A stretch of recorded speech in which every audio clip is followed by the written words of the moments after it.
আসসালামু আলাইকুম, কেমন আছেন সবাই? গাছ ভালোবাসেন কে কে ভাই? আমার কাছে গাছ তো অনেক বেশি ভাল লাগে। ভ্যানে যখন গাছ দেখি মনে চায় সব গাছ কিনে নিয়ে বাসায় চলে যাই, কিন্তু সব গাছ তো আর আনতে পারি না। পরে সব রাইখে দুই একটা নিয়ে আসতে হয়। অনেক দিন যাবত একটা টব খালি পড়ে আছে, এখানে একটা গাছ ছিল মারা গেছে, আজকে একটা গাছ নিয়ে আসলাম। এই গাছগুলো আমার কাছে খুবই ভাল লাগে। ভাল লাগার কারণ হচ্ছে এই গাছগুলোয় বেশি পানি লাগে না, কোথাও বেড়াইতে গেলে যেইভাবে রেখে যায় মিনিমাম এক সপ্তাহ ওই রকমই থাকে। এই কারণে গাছগুলো বেশি ভাল লাগে।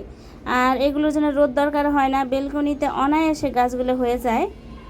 এবার ঈদের মধ্যে বাড়িতে গেছি, এসে দেখছি দুইটা গাছ মারা গেছে, পানি দেওয়া হয় নাই। তো খুব খারাপ লাগছে গাছ দুইটার জন্যে। এই যে একটা গাছ ছিল এইখানে, গোলাপ গাছ, গাছটা মারা গেছে। জাস্ট দুইটা ফুল সহ কিনছিলাম, দুইটা ফুলই হয়েছে, আর একদম কিচ্ছু হয় নাই। কলিগুলো সব মারা গেছে, মাকড়সার মতো ছোট্ট ছোট্ট পোকা হয়ে সাদা একদম হয়ে মারা গেছে।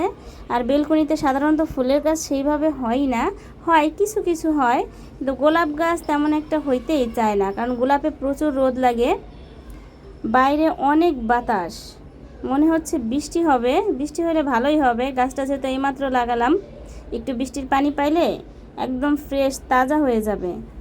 বৃষ্টির পানি পাইলে গাছের চেহারাটাই পুরো চেঞ্জ হয়ে যায় একেবারে। অনেক বাতাস, সব টবগুলো নিচে নামাই ফেললাম, তাহলে একটা একটা করে একদম পড়ে যাবে। কি পরিমাণ বাতাস দেখেন, একদম গাছের পাতাগুলো নড়তেছে। অনেক ভাত দিছিলাম আজকে বাইরে পাখিগুলোর জন্যে, খাইয়ে সারতে পারে নাই, প্রতিদিনই প্রায় ওরা খাইয়ে ফেলায়, কারণ অনেক পাখি আসে একদম সকাল থেকে সন্ধ্যা পর্যন্ত। সকালে পাখিদের শব্দে ঘুম ভেঙে যায়। ওই যে দুইটা কাক বসে আছে, কাকও আসে, এই কারণে একটু বেশি ভাত দেই, কারণ কাকরা একটু বেশি খায়। এই পুরো বাগানটাই পাখি একদম কিচিরমিচির করতে থাকে, সকালবেলা ওদের শব্দে ঘুম ভেঙে যায়।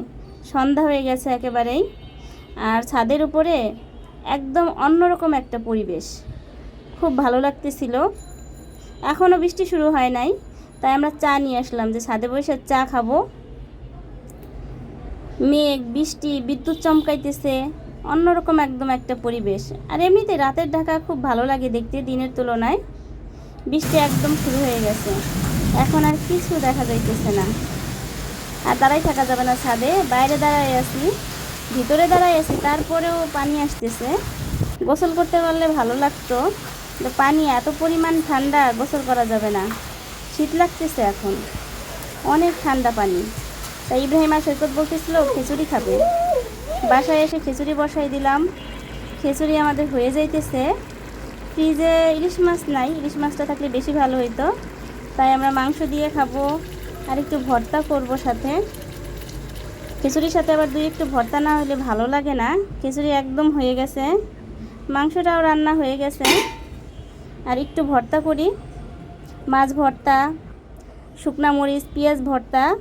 এটা আবার সৈকত খুব বেশি পছন্দ করে, পেঁয়াজ ভর্তা, শুকনা মরিচ খিচুড়ির সাথে। আল্লাহ হাফেজ, আমরা খাইতে থাকি। একটা লাইক দিয়ে দেবেন প্লিজ।